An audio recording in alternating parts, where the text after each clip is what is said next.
Transmitting to you from Old Heart Radio.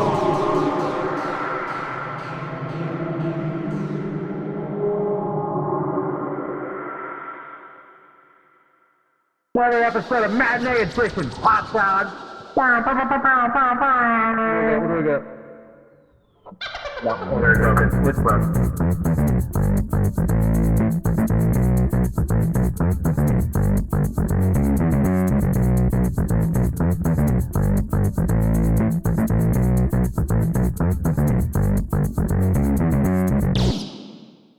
Oh yeah, timer going. Ready, steady, Eddie. All right, this is another episode of Matinee Edition, hot dogs. What do I got? No, it's broken. It's broken. Okay. Maybe just root over your shoulder. Yeah. All back for long-time listeners. This is a long time. I mean, 2 episodes ago. 2 episodes. It feels like a long time because you know we're family now. You know, hot dogs. We're in your house. We're in your ears. We're creeping into your dreams. Did you say that we don't have friends? We got family. We got family. It's We all got family now. Yeah, over here at Old Heart Radio, we got family. It's like a mixture of Vin Diesel and Stallone. I can't. I wanna quickly shout out a podcast that I've been listening to that I think you'll like, and I think if you're listening to this, you'll enjoy. It's called Mostly Nitpicking. Nice. I like the name so far. They break down different movies like once a week for like 3 hours. Oh shit. And they judge it exclusively on the extraneous details. Okay, yeah. Or how it relates to other nitpicky. films. Yep, that's exactly it. They did Tokyo Drift a couple weeks ago. They're working their way through Fast and Furious. I just started following these guys, mostly because I found one of the guys on YouTube, Nando V Movies, who I've referenced a few times on this podcast. But totally worth checking out. If you enjoyed this, check them out. What's the name one more time? Mostly Nitpicking. Mostly Nitpicking. I'll have to look into that because that sounds fucking dope. Right up my alley. It's one of those great podcasts just like have on. Hell yeah. Because it's enjoyable if you're paying attention, but then also it's just like it's one of those that can be white noise if you don't need it. Fair enough. You can like tune in and out. Yeah. Fair. Well, here I feel like we're at number 57 on this episode, 57. And we are we're churning butter, man. We've been cranking out good stuff lately. These hot dogs are spoiled these days.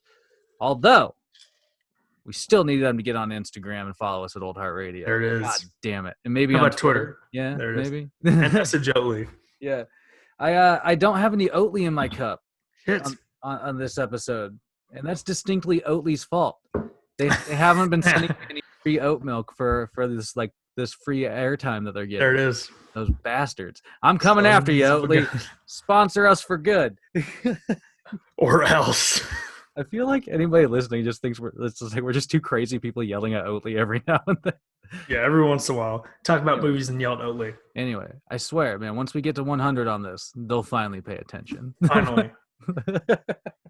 Also, Zack Snyder will finally respond to my interview request. Man, Snyder.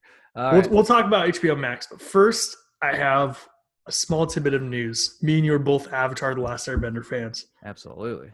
And so on a conference call, this is about 2 weeks ago. I'm pretty sure it had to do with the summer earnings of Viacom, who owns CBS, Nickelodeon, and all that. They're talking about how the reinvigorated fan base of Avatar, they're considering, or no, they're not considering.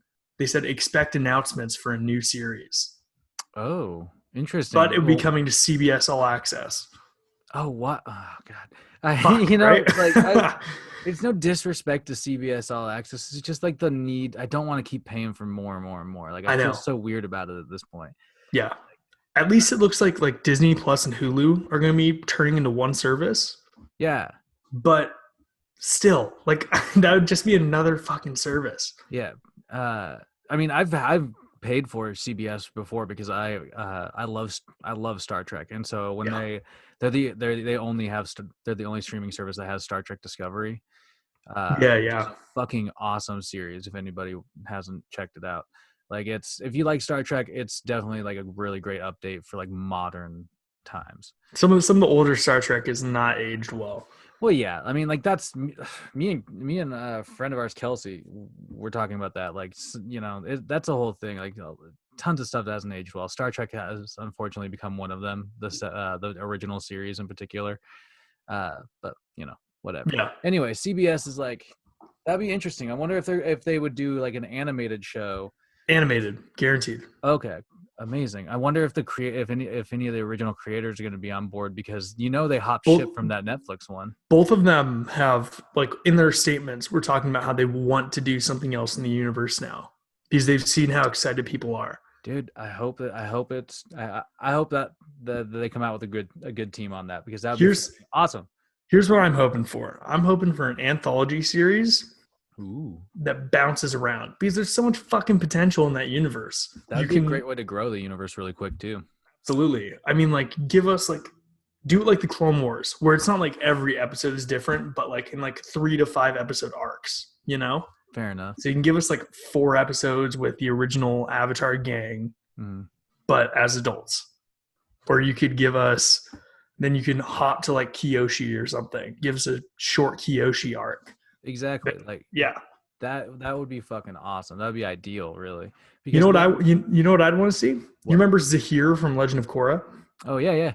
Totally. Like, that dude was one of the best characters in that give us what happened to the Red Lotus that sent them to prison. Because that was when Korra was a baby.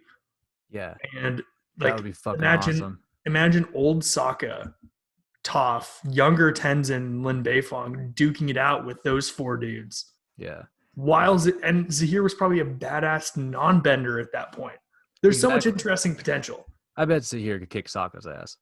Oh yeah, he would need some help, especially because Sokka would have been old at that point. Exactly. But dude, that's fucking awesome. That's good news. That's great news. That's great news. But great news. I at first is deceiving sometimes. Like, I thought this other piece that the HBO Warner Brothers, man. Like, what a segue! What a segue! I know. Like, I just like, you have good news like that where you get really excited about the creative potential. Yeah. And then you have it's great for audiences. And then you have this news that Warner Brothers dropped where like they're transitioning. It's a 1-year plan. But it's a bold fucking move, man. Yeah. It's a 1-year plan unless it works. And if it works, it's going to be the future. But they're planning on just pumping all these movies into like a single streaming service, HBOmax, right? And it's cool at first on the surface, but then you start thinking about it and you're like, where's the hurt in this whole situation? Like, because like with change, there's got to be like some sort of upheaval, right? Why don't we do the good news on this first? Well, that's what I mean. Like, it's a loaded subject, this one. Yeah, let's check out. I'm going to read out the movies that are coming in this year deal. So from the beginning of 2021, actually starting with Wonder Woman 84, and until the end of 2021, it's going to be all on HBO Max. So January 15th, Mortal Kombat. Fuck yes. Yeah. Mortal Kombat. Completely forgot about it, but completely excited. That's like so close is what's crazy. Know. I didn't realize, I thought that would be a summer movie, but it's a January movie, which probably means it's bad. That's a good point. That's good. Dude, I saw something coming off the high of Wonder Woman. I saw something about how January to March is where all the bad movies come. Yeah, fair enough. It's starting to change though. It's starting to, like, February is becoming good. Like the Valentine's Day movies are always good, but like January into sometimes March is where studios dump the bad movies because it's before tax season. So it's write-offs. I was like, they're all write-offs. Yeah, fair enough. Yeah. That's crazy. And then January 29th, The Little Things with Denzel Washington, Rami Malek, and Jared Leto. Aside from Jared Leto, that sounds like a great cast. I was about to say, like, I haven't heard anything about this. I haven't either, but I'm always excited to see what Denzel's doing, dude. He's been a Yeah. fucking great actor since the get-go. March 5th, Tom and Jerry. I knew that movie was coming. I don't know if I'll see it. But I would definitely want to see it. The Many Saints of Newark on March 12th. No fucking idea. Reminiscence on April 16th. No idea. Oh, this is a big one. Godzilla versus Kong, May 21st. Yes, I'm excited about that goddamn movie. I knew you would be. I need to catch up. I've only watched in this like MonsterVerse. I only watched the first Godzilla movie. All I want to see watching is King Kong punch Godzilla in the face. Like, I just want to see it once, and then he can get fried for all I care. But like, so that first Godzilla movie in 2014. Yeah. I have the gripe with that it's the same gripe that I have with like the early Transformers movies. Okay. I don't give a fuck about humans. Give me Godzilla punching shit. Well, and that was their mistake. Definitely, it was like they tried to like bring it from this like human point of view, and it just didn't take. Like, nobody was like asking for another like, try at like a human's point of view of like Godzilla showing up, and which has happened in like almost every Godzilla movie. I'd say like, and then you just get focused on like the monster fight. But that movie didn't even have like a really good monster fight. The best part of that movie was I forget, was it Ken Watanabe? Yeah, saying, "Let them fight." That's the best part of that movie. It was, and but the second one was definitely worth it. You see, there's like the follow up. I think it was Kong Skull Island. No, Kong Skull. I mean, King of the Monsters. Yeah. So that Godzilla movie was fucking worth it because you got like Mothra in there, you have Rodan in there. You actually see like some sweet monster battles, and you can see that they're really starting to like maybe embrace the idea of bringing back monster clashes, which is really what you want from those movies. The coolest part of the monster fight in the first Godzilla was when Godzilla grabbed Discount Mothra and like shot a beam into its mouth and killed it like that. That was fucking awesome. Yeah. Give me more of that. Well, exactly, and that's what they followed up on with the other one. That's good to hear. Skull Island was kind of it was all right. Did Samuel Jackson say motherfucker? Probably. I don't even remember, honestly. What else has WB got though? Fuck. In the Heights, which is Lin-Manuel Miranda's next film. Interesting. Always worth checking out. You got Space Jam on July 16th. Oh shit! Now we're getting some bangers. Get some jam. The Suicide Squad. Definitely August 6th. The emphasis on the Dune, October 1st. Yes. I didn't fucking know about this. Elvis on November 5th. Oh my god, they're ever since the success of the Freddie Mercury biopic, they've been trying to go hard on trying to do like music biopics. The Elton John guy, the Rocket Man one, was like Taron Egerton. It was all right. Like it was cool for what it was, but it definitely wasn't the same caliber. I feel like so many biopics fall into that category of like, it's a movie that happened, you know, and it won't stick with me forever. Yeah, exactly. And also I heard that same thing about Bohemian Rhapsody, like that Rami Malek was thank you. Yeah. Rami Malek was phenomenal in it, but otherwise the movie was somewhat forgettable, the other aspects of it. I'd say definitely more memorable than the Rocket Man one. Fair enough. Least. So then we have King Richard on November 19th. Starring Will Smith. Starring Will Smith. Yeah. What's the King Richard movie? Have you heard about it? I don't fucking know. King Richard tells the story of tennis superstars Venus and Serena Williams and their coach and father, Richard Williams, played by Will Smith. Oh, okay. What? It's the Serena Williams biopic. It's another biopic. Interesting. Well, sure. The Matrix 4. Yes, that's fucking worth it. Yeah, I'm still disappointed that Michael B. Jordan didn't end up hopping in any of that. Yeah, fair enough. He's fucking good. I'm just so interested to see what the fuck they're doing with that goddamn Same thing. here.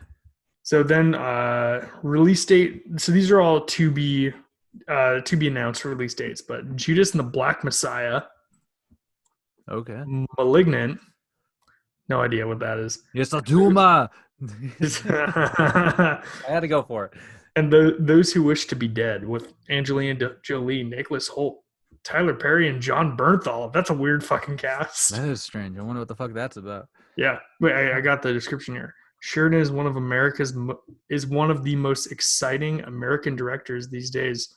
It doesn't give us. It's being described as a neo-western. Interesting.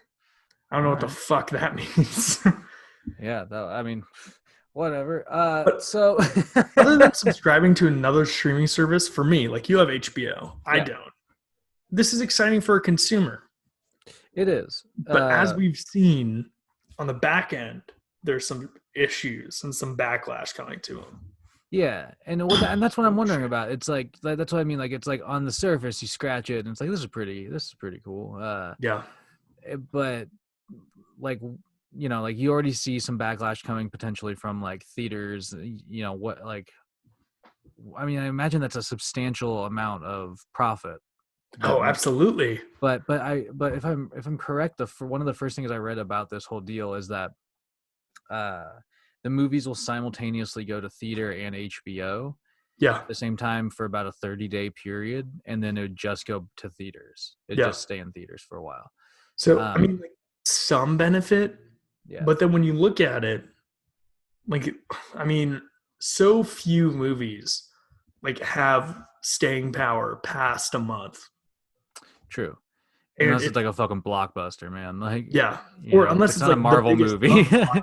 Yeah, exactly. Unless it's like, what was it? I remember like 2 weeks in Batman versus Superman, which is a bad movie, but it's a relevant example. Like, 2 weeks in, its box office numbers dropped by 85%.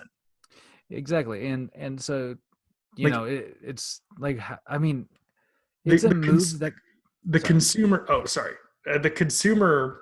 Like the consumers are going to be like, it's much more valuable to just buy an HBOmax service for a month and watch a movie that I care about, and then either cancel it or watch the plethora of other qualities things that are on HBO Max. Yeah. I mean, I've said it on here before, but HBO Max is worth it already because there's just so much on there.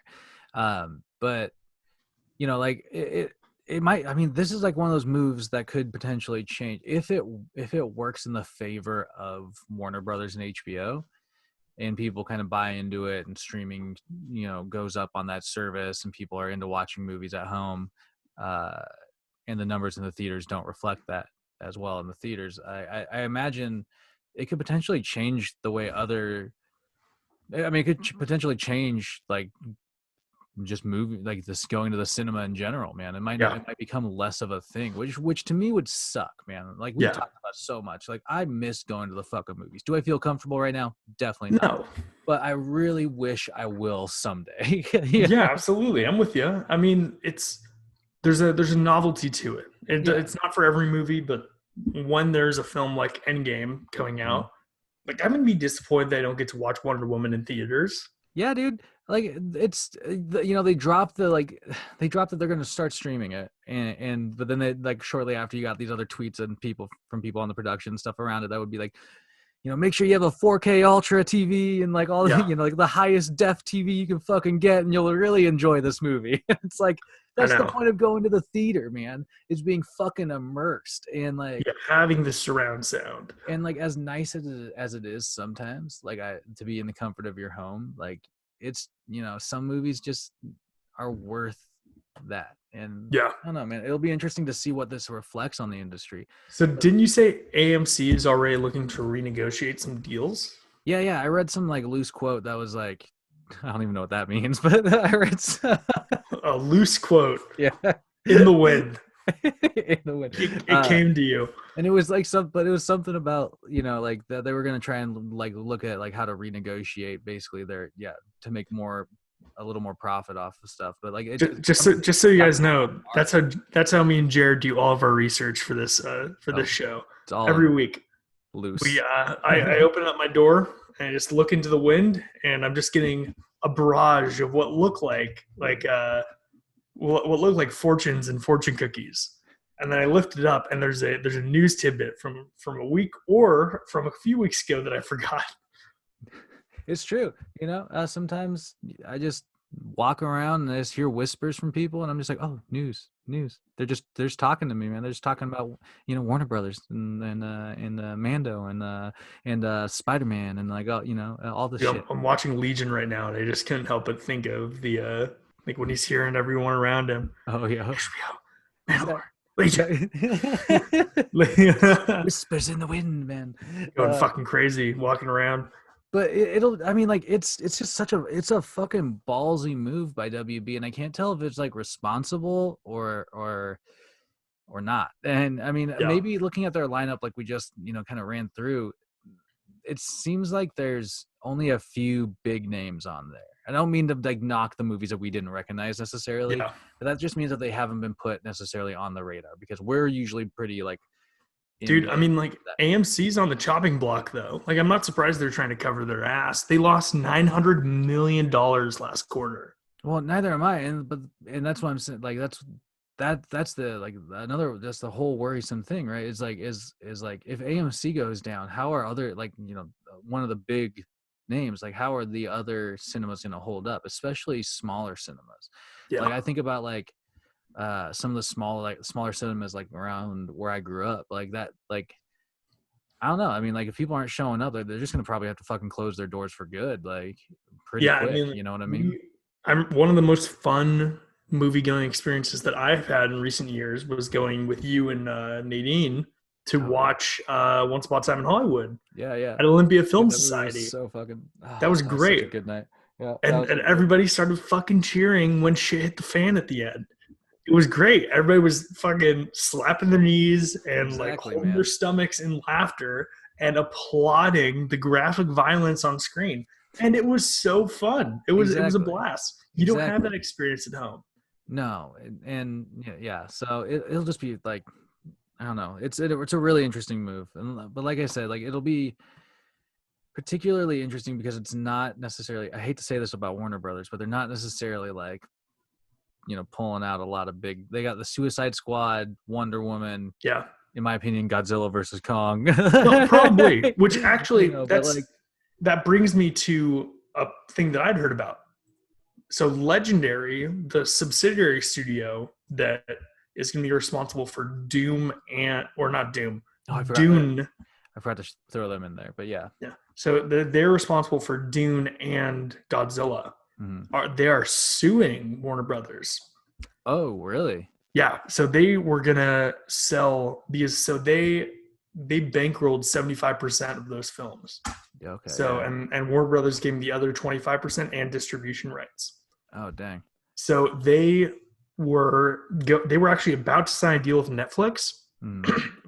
So I think for Godzilla they put out the numbers. For Godzilla they had a budget of 115 mil. And they were going to sell Netflix for $250 million. Oh, okay. And then Warner Brothers blocked it, and like the next day made this announcement without giving that studio any heads up.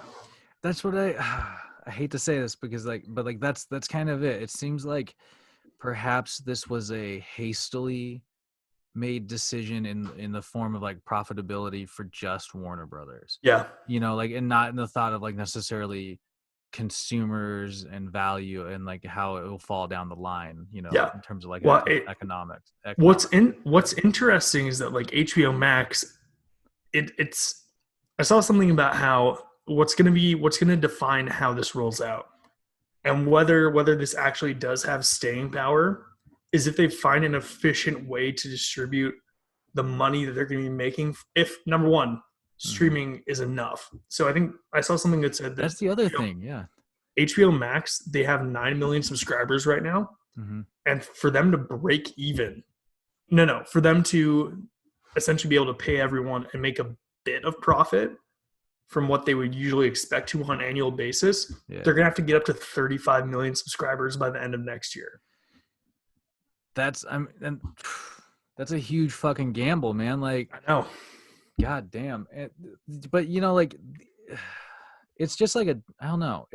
It's just like a really weird direct competitive move on their part. Yeah.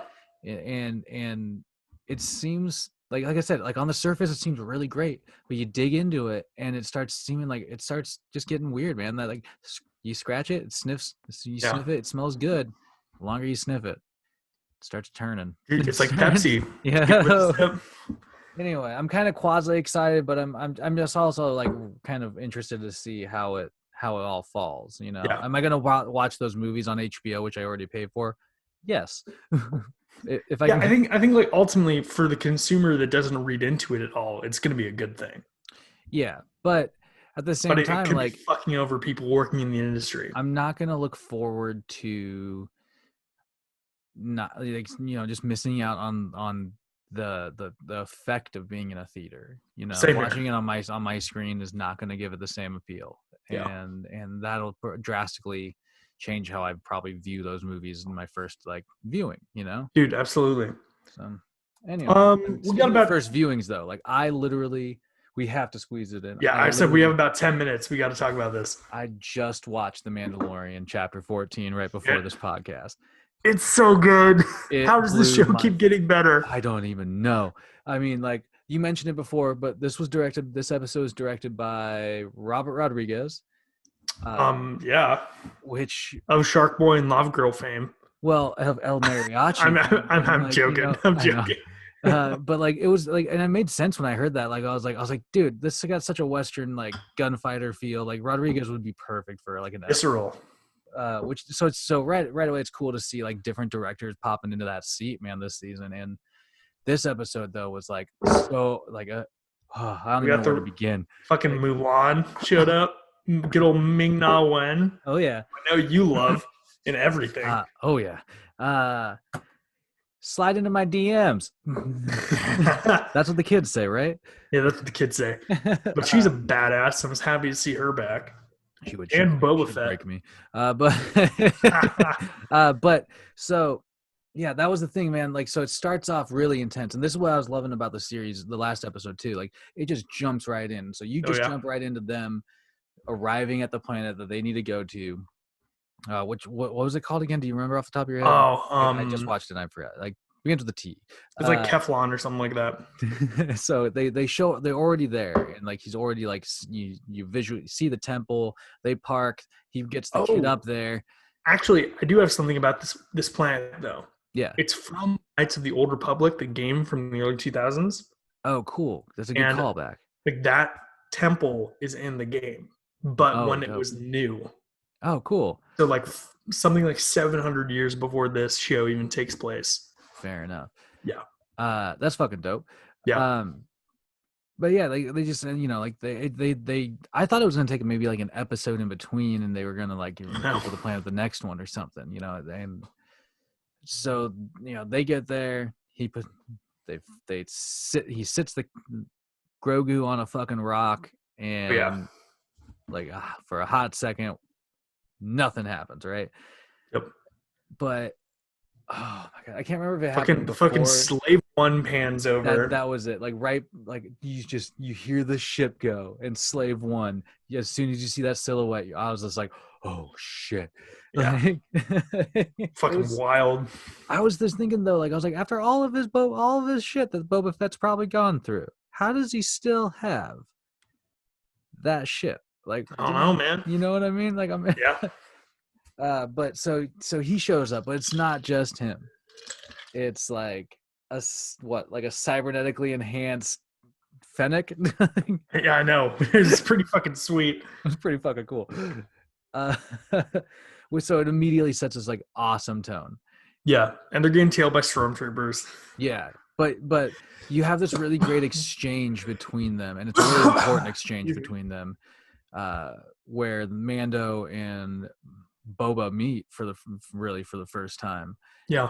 And like, dude, Boba looks like a straight, like, fuck it. He looked like straight out of the Dune Sea there for a second. Like, I know. Yeah. But he makes him put his jetpack off, which I thought was like a really strange move in the moment during that scene.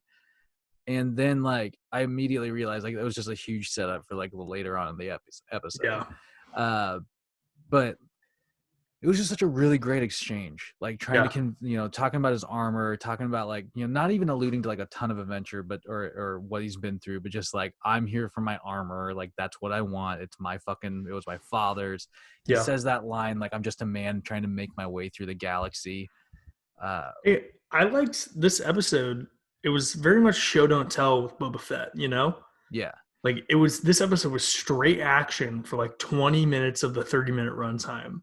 yeah, And exactly. they didn't need to tell us that Boba Fett was fighting with Mando. And that was like the whole, like that was Robert Rodriguez a little bit, I think. Yeah. Like like his he gives you like enough dialogue to know what the situation is, and then he just lets the action go.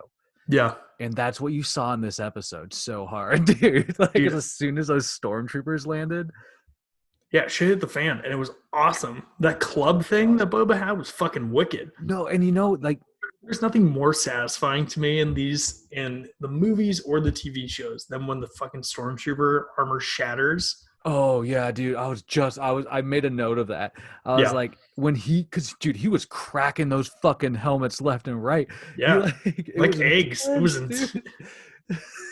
and you can also see Robert Rodriguez. He has that visceral nature to his filmmaking. Oh yeah, Everything hits hard, you know. that's why when him and Quentin Tarantino pulled that like Grindhouse double feature, like Yeah. it made sense that they were the two directors, because like he doesn't shy away from violence, and like that was definitely like I for this being a Disney show, that was kind of like a pretty intense violence on there, I'd say.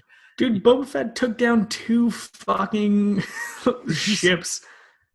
That I know. Oh my god, dude, that was the other part. Like yeah, when he like hits the missile, hits like the I don't know, maybe like the fuel tank or whatever, like the fuel area, like on the one ship, and then just crashes in the other, and you're just like, Boba Fett's back, bitches. Yeah, it's awesome. Also, I guess they retconned back in the fact that Boba Fett's actually a Mandalorian. Yeah, I mean, I watched this timeline video like a while ago, and they talked about how Django.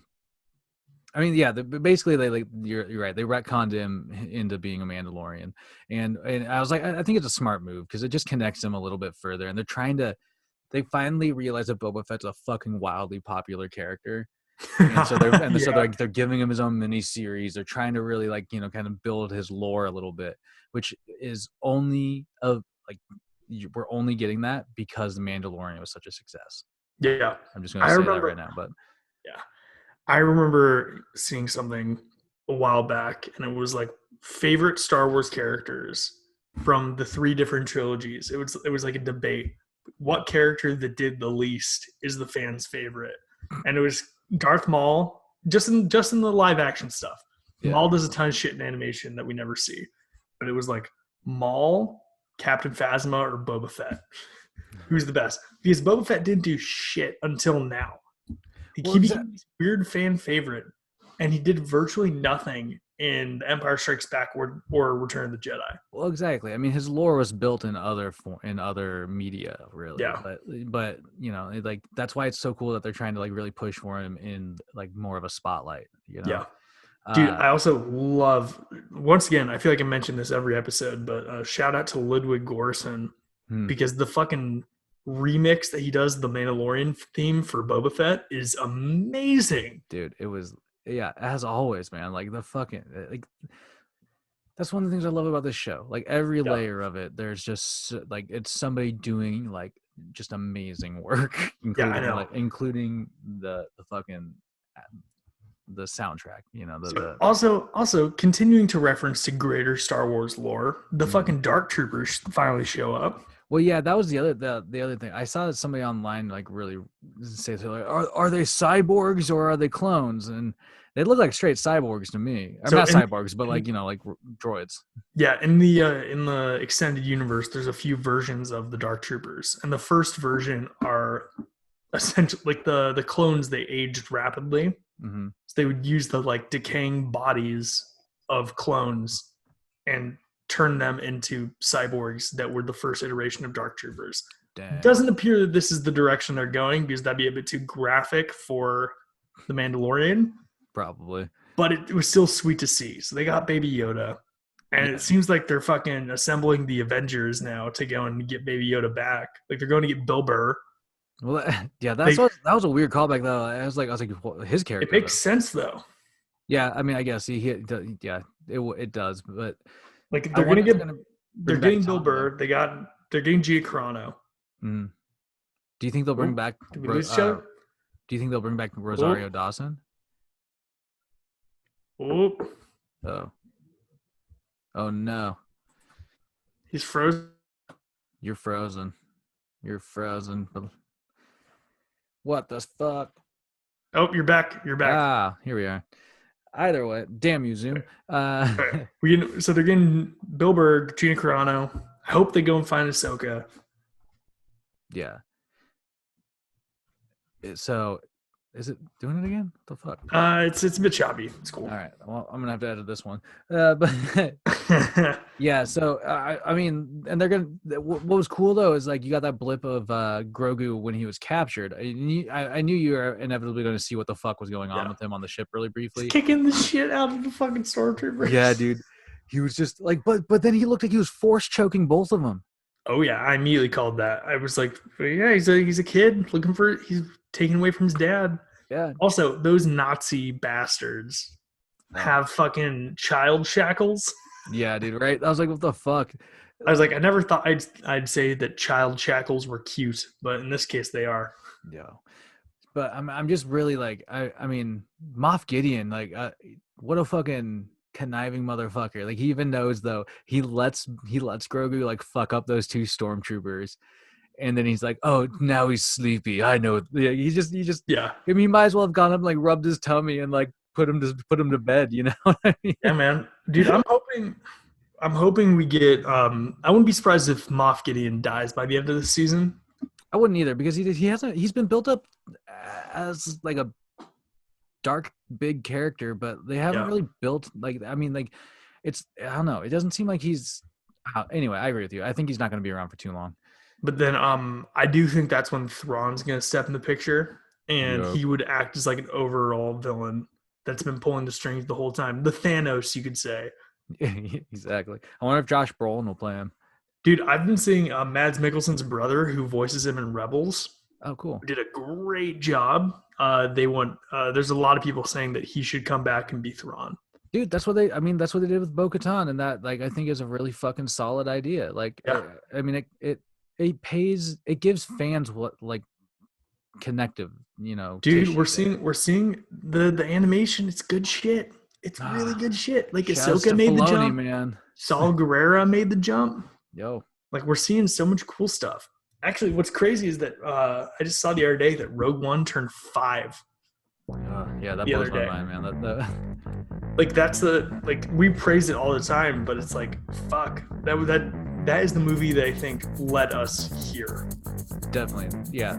The prequels or the sequels were their own thing, but like Rogue One, I think, it directly set like a kind of tonality for what the Mandalorian could accomplish in like a series form. Because I think it being adjacent to the main story, not directly referencing it, but being heavily related, and you can see the connective tissue going on. It's fascinating, and I think that's what people wanted more of. Hell yeah. Well, I want more of the Mandalorian right now, man. I just want to put up all the fucking episodes. 4 days. 4 days, and then that's the penultimate episode of the season here.